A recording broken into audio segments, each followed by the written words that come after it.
sinabi mong may looking forward ka na gumising araw-araw, parang ang daming kinilig bigla dito sa ano eh. Naghampasan ng balikat bigla eh.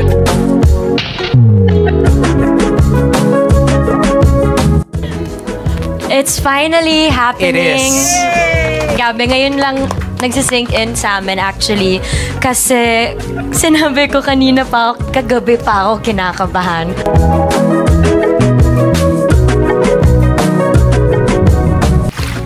Catherine Bernardo, inatake ng nervyos nang makaharap si Alden Richards. Kung bago lang kayo dito sa aking YouTube channel, huwag kalimutan mag-subscribe at pindutin nyo na rin ang notification bell para ma-notify kayo sa ating susunod na video. Maraming salamat!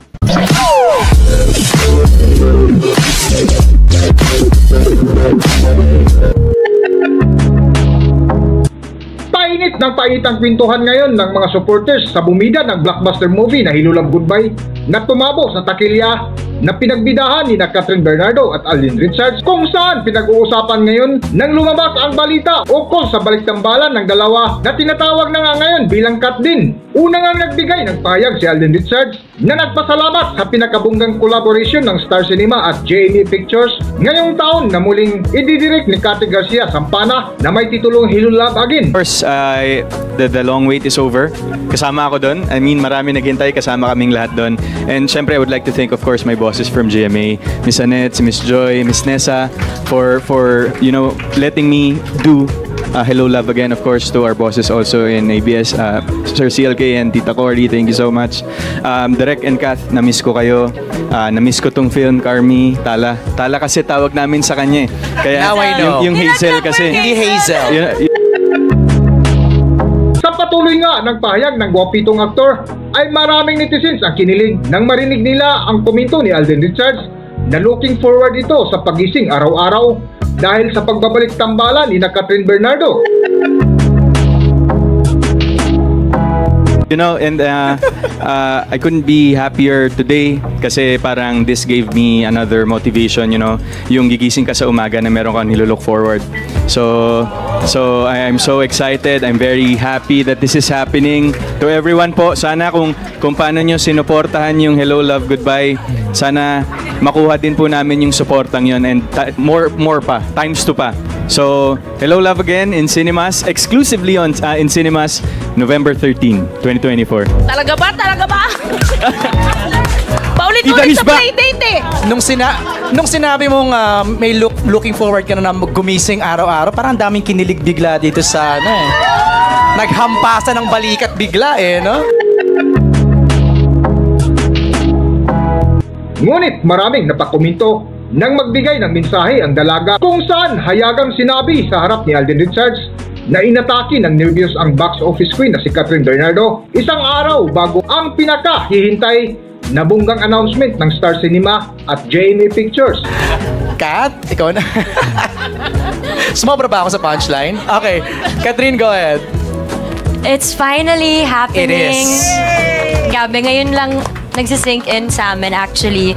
Kasi sinabi ko kanina pa, kagabi pa ako kinakabahan.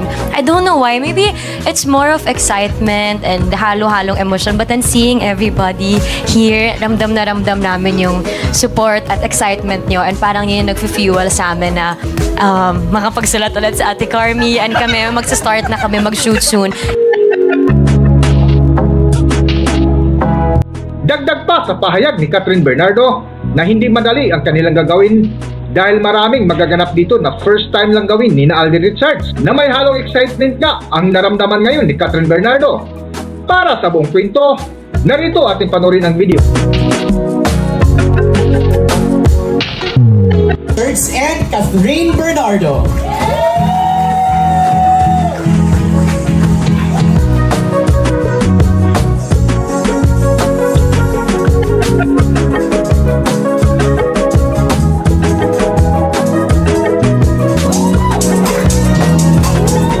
Joy and Ethan are back for Hello Love Again.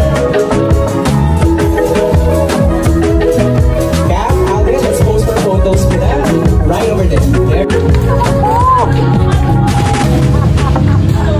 Direct, please greet everybody. Magandang hapon.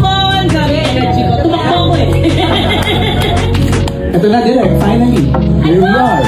It's familiar, but it's different. A lot of changes. Kasi 5 years, from 2019, nung natapos yung Hello, Love, Goodbye, sakto ang daming nangyari sa mundo after. Eksakto, di ba? Parang nung lumipad si Joy papuntang Canada, di ba? Nagkaroon ng pandemic. Right. Shutdown ng buong mundo. Right. So, ang daming nabago. So, incorporated yun? Hindi pwedeng hindi eh. Kasi iba ang Hello, Love, Goodbye naman talaga. Yung dalawang characters, kasama yung mundo. Okay. Kung saan sila nandoon. Diba? Dun sa kwento nila. You know, it's not gonna be easy, but then here we are. This is so exciting. You know, we thought we already said our goodbyes, but here we are saying our hellos, diba? Magaling silang magsulat. As kapamilya, kapuso, and as you all said kanina, this is a first, a lot of firsts, and excited lang siguro ako. So thank you so much for giving us another opportunity to tell another story and to share continue sharing Ethan and Joy's story, but this time in Canada. Sana po supportahan nyo lahat. We'll see you in cinemas. We'll be back this November, of course. This will be under GMA Pictures and Star Cinema. Let's do it.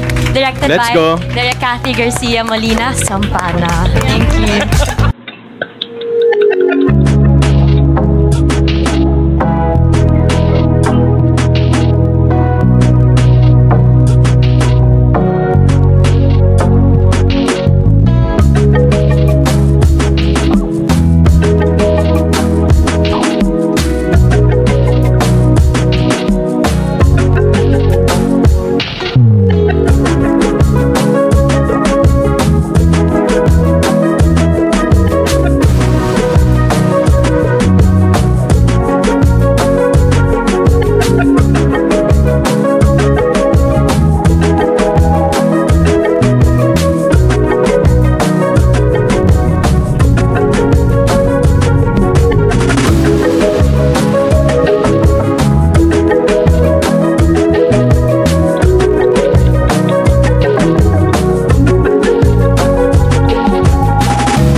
video at kung nagustuhan nyo, huwag kalimutan mag-subscribe at pindutin nyo na rin ang notification bell para ma-notify kayo sa ating susunod na update. Maraming salamat!